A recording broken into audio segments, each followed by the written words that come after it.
नमस्कार दोस्तों, आप सभी का स्वागत है मेरे चैनल धार्मिक कहानियाँ में। आज सुनेंगे 16 दिनों तक किए जाने वाले महालक्ष्मी व्रत की पावन कथा। एक समय की बात है, किसी गांव में एक गरीब ब्राह्मण रहता था जो भगवान श्री हरि विष्णु का अनन्य भक्त था। उठते बैठते सोते जागते हर समय श्री हरि की भक्ति किया करता था। एक समय उसकी भक्ति से प्रसन्न होकर भगवान विष्णु ने माता लक्ष्मी से कहा, देवी, यह ब्राह्मण मेरा परम भक्त है। यह सोते जागते उठते बैठते मेरी स्तुति करते रहता है। मैं चाहता हूँ कि अब आप इसके यहाँ निवास करें और इसकी सभी मनोकामनाएं पूर्ण करें। भगवान विष्णु के वचन सुनकर माता लक्ष्मी ने कहा, मैं निवास कर सकती हूँ, लेकिन जब तक कोई भी भक्त श्रद्धा भाव से मेरी पूजा अर्चना न करे और अपने घर में आमंत्रित न करे, तब तक मैं किसी के घर नहीं जाती। माता लक्ष्मी की यह बात सुनकर भगवान श्री हरि धरती लोक पर एक साधु के वेश में ब्राह्मण के घर पहुँचे और उससे कहने लगे, ब्राह्मण,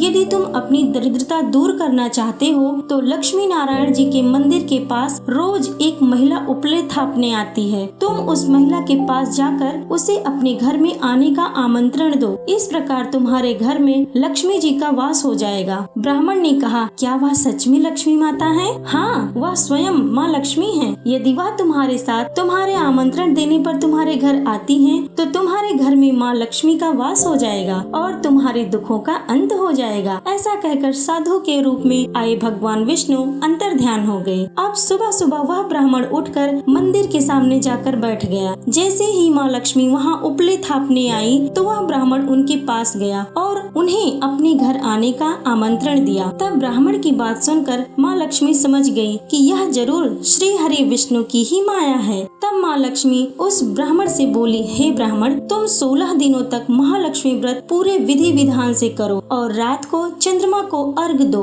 तब मैं तुम्हारे घर अवश्य आऊंगी। तब ब्राह्मण ने देवी के कहे अनुसार पूरे विधि विधान से 16 दिनों तक महालक्ष्मी व्रत किया। उत्तर दिशा की ओर मुख करके लक्ष्मी जी को पुकारा। अपने वचन को पूरा करते हुए माँ लक्ष्मी उस ब्राह्मण के सामने प्रकट हुई और उन्होंने उसके सभी दुखों को दूर कर दिया। उसके घर को धन धान्य और सुख समृद्धि से भर दिया। दोस्तों, इस प्रकार जो व्यक्ति 16 दिनों तक पूरे विधि विधान से माँ लक्ष्मी की व्रत करते हैं, माँ लक्ष्मी उनसे प्रसन्न होती हैं और उनके घर में वास करती हैं। 16 दिनों के व्रत को पूर्ण करने के बाद व्रत का उद्यापन भी किया जाता है। तो बोलिए, जय श्री महालक्ष्मी माँ। दोस्तों, कहानी पसंद आई हो तो लाइक, शेयर, सब्सक्राइब करें और कमेंट में लिखें, जय महालक्ष्मी माँ। धन्यवाद दोस्तों।